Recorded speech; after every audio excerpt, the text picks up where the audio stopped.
Adam is the author and illustrator of more than 40 books for kids, including the New York Times bestseller, Frankenstein Makes a Sandwich, Choose First Day of School, which, by the way, you wrote with Neil Gaiman.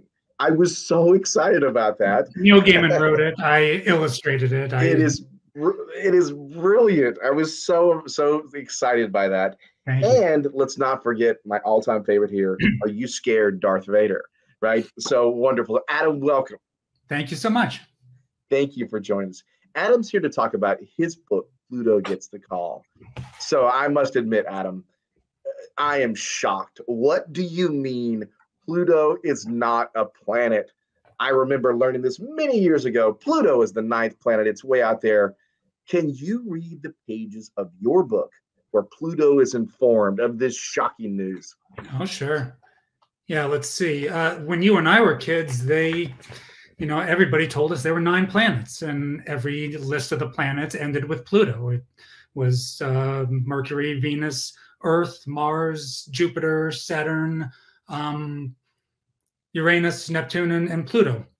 And so here's the part of the book where Pluto gets a phone call, and it says, "Hold on a second, that's my phone." "You got Pluto." "Oh, what a coincidence. I was just talking to someone from Earth." And he's like, "I'm sorry, I should take this." Uh-huh. What? What do you mean I'm not a planet anymore? Why am I not a planet anymore? Oh, okay. Thank you for calling. And then you may know that Pluto has a shape on it that looks kind of like a heart. So Laurie Keller illustrated Pluto's heart breaking as he learns that news. And I imagine a lot of people probably take from this that I am really outraged and up in arms about Pluto's demotion. But to be honest, I get it.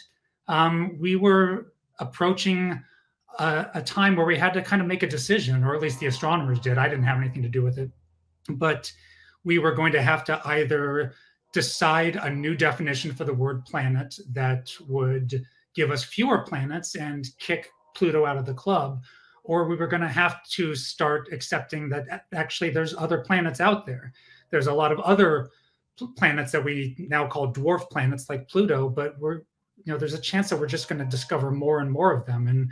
And astronomers were starting to look toward a future where we might have 20, 50, 100 planets. So they decided to change that word because it's just a word and it only means what we all decide that it means. That would make it incredibly hard to make those models that we always made in school if you had 20 or 30 behind it as opposed to just those 9. Right, and they're getting smaller and smaller if you try to do it to scale because they get really small. Pluto is not even as big as Earth's moon. Right. Well, Pluto is still incredibly cool. And Adam, you spend a lot of time not only describing Pluto, but also all the other things that he discovers. When he finds out he isn't a planet, he decides to visit some of his cosmic friends and sort of let them know. What does he find out about all these other features within our universe?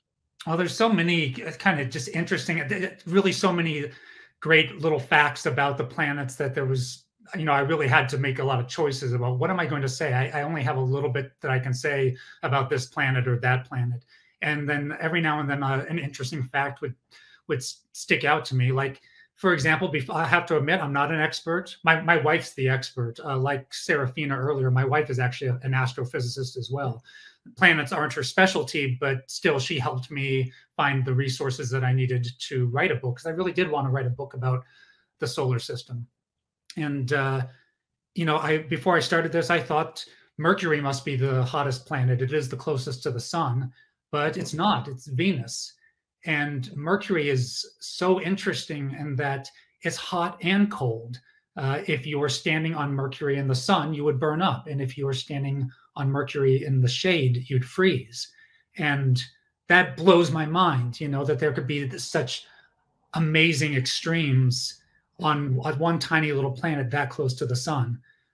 So I learned a lot in the course of making this book. I'm not too proud to admit that a lot of the stuff that I put into this book is stuff that I didn't know before I started.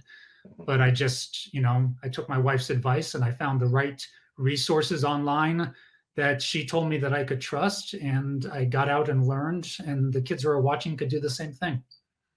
I think my favorite part is when you talk about all the different planets that have rings. And I didn't know they all were very, very different. Can you talk about that briefly?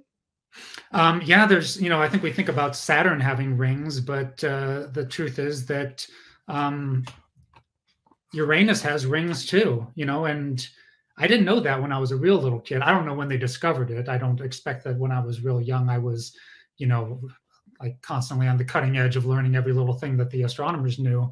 But Uranus has rings too, uh, and there's an amazing ring of stuff that exists between Mars and Jupiter called the asteroid belt, and there's another ring that Pluto is in called the Kuiper belt that is this giant ring of rock and ice that exists way far out away from the sun. And there's probably more beyond that, because the funny thing is we can learn a lot about the universe looking very far away. When my wife was getting her PhD in astrophysics, she was part of a group that was building a telescope that flew up to the edge of space and was looking way out into the beginnings of the universe, really, because the farther you look, the farther back in time you're looking.